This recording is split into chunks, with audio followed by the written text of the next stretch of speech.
নমস্কার সুপ্রিয় দর্শক শ্রোতা সকলকেই স্বাগত হিন্দু লাইভস ম্যাটার ইউটিউব চ্যানেলে। দর্শক, গত কয়েকদিন আগে বাংলাদেশে একটা চাঞ্চল্যকর ঘটনা ঘটে গেছে। সেটা হলো আন্দোলনের মুখে এশিয়া প্যাসিফিক বিশ্ববিদ্যালয়ের 2 জন শিক্ষককে চাকরিচ্যুত করা হয়েছিল। তো এই সংবাদটা বেশ ফলাও করে বাংলাদেশের বিভিন্ন পত্রপত্রিকায় ছাপা হয়েছে এবং আমি প্রথম আলো থেকে এই সংবাদটি আপনাদেরকে শোনাচ্ছি। অবশ্য অনেকেই হয়তো জানেন, তারপরে আমি এই সংবাদের একটু ছোট্ট পর্যালোচনা করব। ইউনিভার্সিটি অফ এশিয়া প্যাসিফিকে বা ইউএপি আন্দোলনের মুখে গত রোববার 2 শিক্ষককে চাকরিচ্যুত করা হয়েছে। সাধারণ শিক্ষার্থী ও অ্যালামনাই এর ব্যানারে আন্দোলনে যুক্ত শিক্ষার্থীদের দাবি, ওই 2 শিক্ষকের একজন ইসলাম বিদ্বেষী, অপরজন কার্যক্রম নিষিদ্ধ আওয়ামী লীগের সাথে সম্পৃক্ত। চাকরিচ্যুত 2 শিক্ষক হলেন বিশ্ববিদ্যালয়ের বেসিক সায়েন্সেস অ্যান্ড হিউম্যানিটিজ বিভাগের প্রধান সহযোগী অধ্যাপক ASM মহসিন এবং একই বিভাগের সহকারী অধ্যাপক লায়েকা বশির।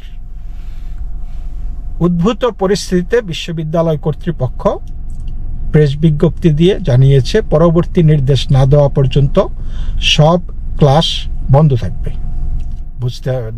বুঝতেছেন তো দেশের শিক্ষার কি অবস্থা। সেই কোভিড থেকে শুরু হয়ে এখন পর্যন্ত কিন্তু খালি বন্ধ আর বন্ধের মধ্য দিয়েই যাচ্ছে। সুতরাং একটা জেনারেশন টোটালি গন কেস। আসসালামু আলাইকুম ম্যাম। ওয়ালাইকুম আসসালাম। জান্নাতুল ফেরদৌস। Yes ma'am. জান্নাতুল ফেরদৌস, তোমার ইয়ে হচ্ছে 60 না, রোল নাম্বার 60 না? Yes ma'am. আচ্ছা, ভালো আছো? হ্যাঁ ম্যাম, ভালো আছি। আপনি কেমন আছেন? আচ্ছা, থ্যাংক ইউ। আচ্ছা, তুমি আমাকে বলো, তুমি কি সারাক্ষণ এরকম মুখ ঢেকে থাকো নাকি? ইয়েস ম্যাম, ক্লাসে বা বাইরে গেলে তখন। এখন তো রেকর্ড হচ্ছে তাই। হ্যাঁ, কিন্তু তোমার চেহারা তো আমাকে দেখতে হবে না? তুমি কে? পরীক্ষা দিচ্ছ তো? তোমার কি মনে হয় চেহারাটা দেখা উচিত না? তোমার একদমই ঢেকে রাখার নিয়ম আছে? তোমার ফেস তো পুরাটা কভার করার দরকার নেই, ফেসটা তো ওপেন রাখার তো নিয়ম আছেই আমাদের। তোমাকে তো আমি দেখতে পাচ্ছি না, বলো।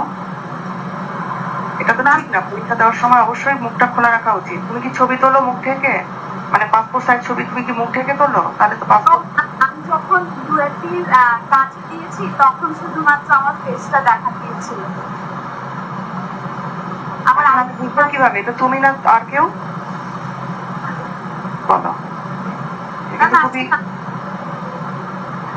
আচ্ছা, যাই হোক, মুখটা খোলা রাখা উচিত। এটা খুবই অমানবিক। তুমি যার সাথে ইন্টারাকশন করছো তার জন্য এটা খুবই অমানবিক। আমি মুখ থেকে তোমার সাথে কথা বলি যদি, এটা এক ধরনের অভদ্রতা মনে করি আমি। ঠিক আছে? কারণ তোমার ফেস আমার দেখার অধিকার আছে, যেহেতু আমি তোমার সাথে কথা বলছি। লায়েকা বশিরের ফেসবুক পোস্টকে কেন্দ্র করে শিক্ষার্থীদের একাংশ প্রথমে অনলাইনে বিক্ষোভ শুরু করে। এরপর সেমিস্টার বিরতি শেষে রোববার ক্লাস শুরুর প্রথম দিনে বিশ্ববিদ্যালয় প্রাঙ্গণে বিক্ষোভ করে। সন্ধ্যায় বিশ্ববিদ্যালয় কর্তৃপক্ষ শিক্ষার্থীদের জানায় 2 শিক্ষককে চাকরিচ্যুত করা হয়েছে।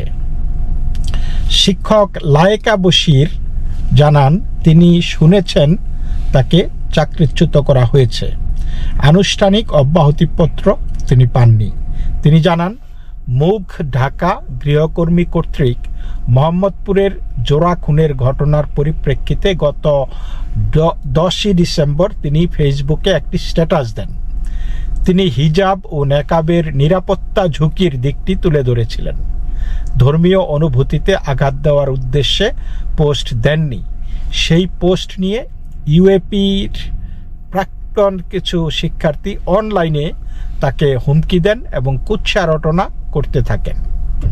সো আপনারা জানেন যে গত কিছুদিন আগে ঢাকায় এক গৃহকর্মী মাত্র এক সপ্তাহ হয়েছে যে বাড়িতে কাজ করতে গিয়েছিল একটা শিক্ষকের পরিবারে। সেখানে শিক্ষকের স্ত্রী ৪৫ বছর বয়স্ক এবং ১৫ বছরের একটা মেয়ে ছিল, নবম শ্রেণীতে পড়ুয়া। তারপরে সেই গৃহকর্মীটি বাসায় আসতো বোরকা পরে, আবার যেত বোরকা পরে, তার মুখ কেউ দেখেনি, তার খবর কেউ জানতো না। তারপরে সে সেই গৃহকর্মী কর্ত্রী এবং তার মেয়েকে হত্যা করে তো পালিয়ে গেছে, সেটা অবশ্য ধরা পড়েছে। তো সেই পরিপ্রেক্ষিতে এই লাইকা বশির শিক্ষিকা 10 ডিসেম্বর ফেসবুকে পোস্ট দিয়েছে যে এই যে হিজাব নেকাব পরে থাকা, বোরকা পরে থাকা, এটা একটা নিরাপত্তা ঝুঁকি। তো এই নিয়ে তার বিরুদ্ধে কুৎসা রটনা শুরু হয়।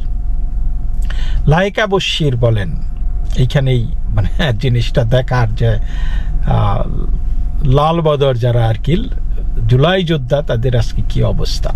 মানে তারা যে জেনে হোক না জেনে হোক, তারা এই জঙ্গিদের পাল্লায় পড়ে একটা দেশকে অস্থিতিশীল করতে রাস্তায় নেমেছিল, দেশটাকে ধ্বংস করেছিল, এবং আজকে কিন্তু তারাই ধরা খাচ্ছে। অধিকাংশ মানুষই তারা বলছে, রিগ্রেট করতেছে যে আগেই তো ভালো ছিল। লাইকা বশির বলেন, জুলাই গণ অভ্যুত্থানে সামনের সারিতে ছিলাম, এই কারণে আমাকে আওয়ামী লীগ দোসর ট্যাগ দেওয়া হয়নি, তবে ইসলাম বিদ্বেষী ট্যাগ দেওয়া হয়েছে। আমার সঙ্গে অন্যায় হয়েছে। তিনি বলেন, গত সোমবার ইউনিভার্সিটি অফ এশিয়া প্যাসিফিকের ডানপন্থী শিক্ষার্থীদের মব সন্ত্রাস শিরোনামে বিশ্ববিদ্যালয় মঞ্জুরি কমিশনের চেয়ারম্যানের কাছে তিনি একটা চিঠি দিয়েছিলেন। চাকরিচ্যুত ASM মহসিন বলেন, আওয়ামী লীগ দোসর ট্যাগ দিয়ে শিক্ষার্থীদের একটি পক্ষ তার অপসারণ দাবি করে। তিনি কোনো রাজনৈতিক দলের সঙ্গে নেই জানিয়ে বলেন, একটি উগ্র ডানপন্থী গোষ্ঠীর মবের কাছে বিশ্ববিদ্যালয় কর্তৃপক্ষ নতি স্বীকার করেছে। আমাকে কারণ দর্শানোর নোটিশ না দিয়ে চাকরিচ্যুত করা হয়েছে।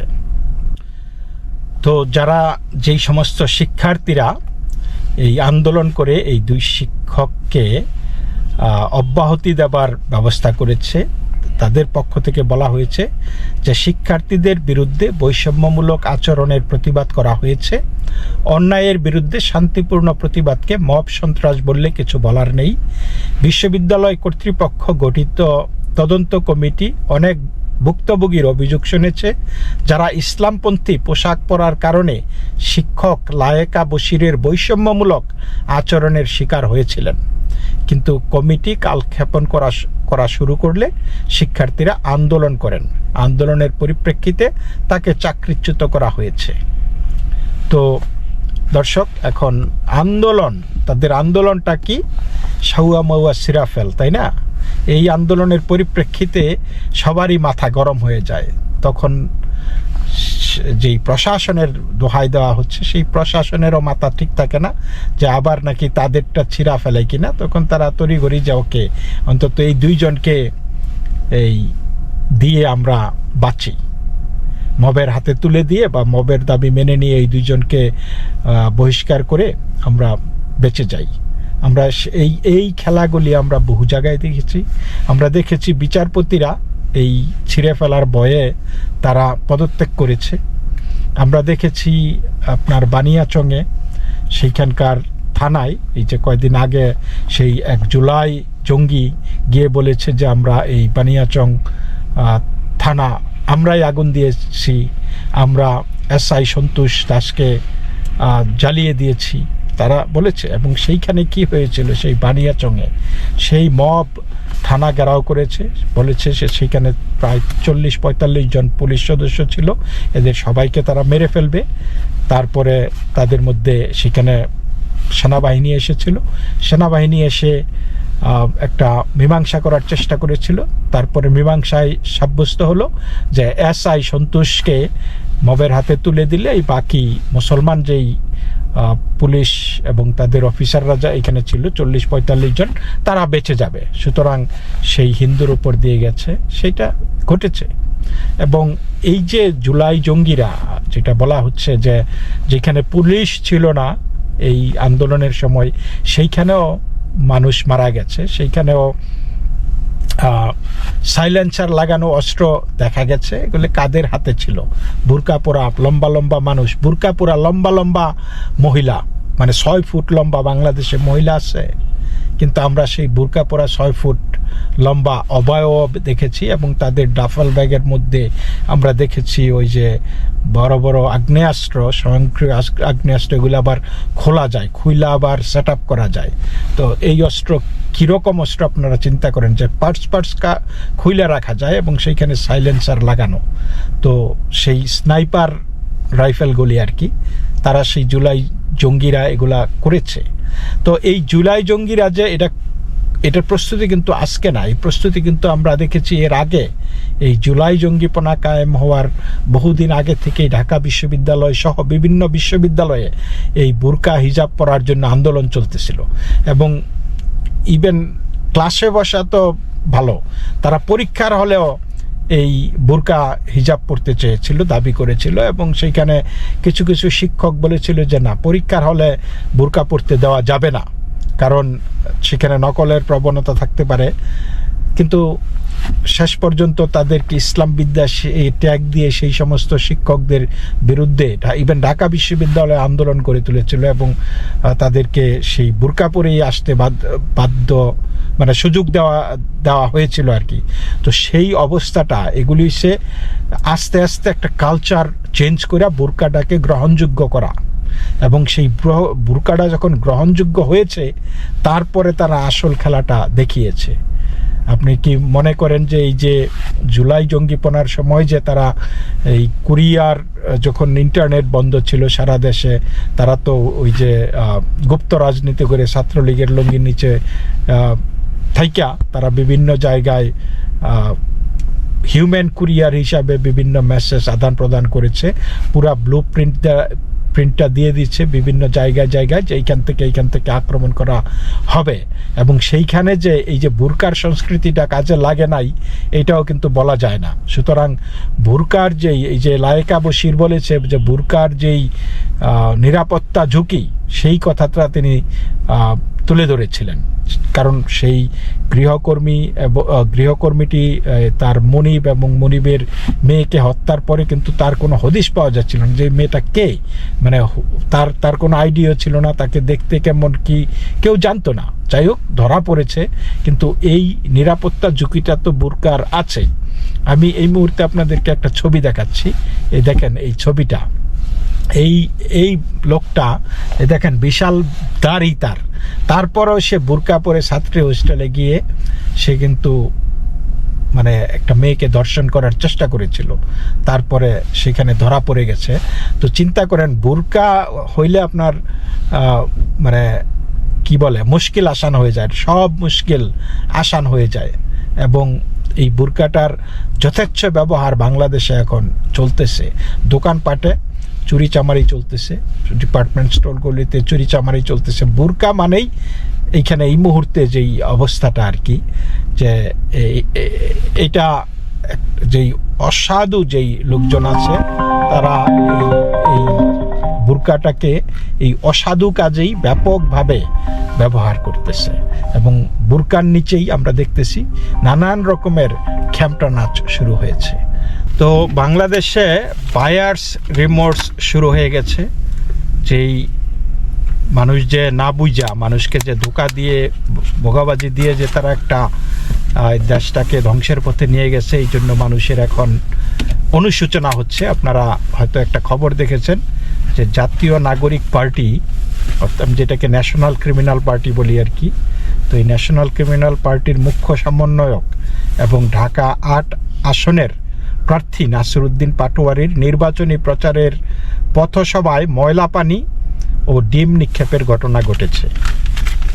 শুক্রবার সন্ধ্যায় রাজধানীর সিদ্ধেশ্বরীর গোল্ডেন প্লাজা গলি এলাকায় এই ঘটনা ঘটে।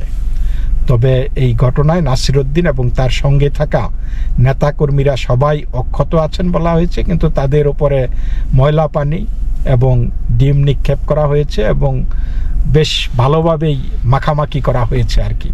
তো এরা তো আরও কি যোগ্য, এটা তো মানুষটার পাইতেছে যে তাদের জাতাকলে আজকে বেসিকলি জাতি পিষ্ট হয়ে গেছে। যে কি পরিমাণে একটা ফ্রড এই দেশের মানুষের উপর কায়েম করেছে তারা, এটা বলার অপেক্ষা রাখে না। তো বুঝতেই পারছেন এই ঘটনাগুলিতে যে মানুষ যে এখন ত্রাহি অবস্থা, এটা কিন্তু সবাই এখন স্বীকার করে নিচ্ছে আর কি। তো দর্শক, এই পর্যন্তই। সকলেই ভালো থাকবেন। নমস্কার।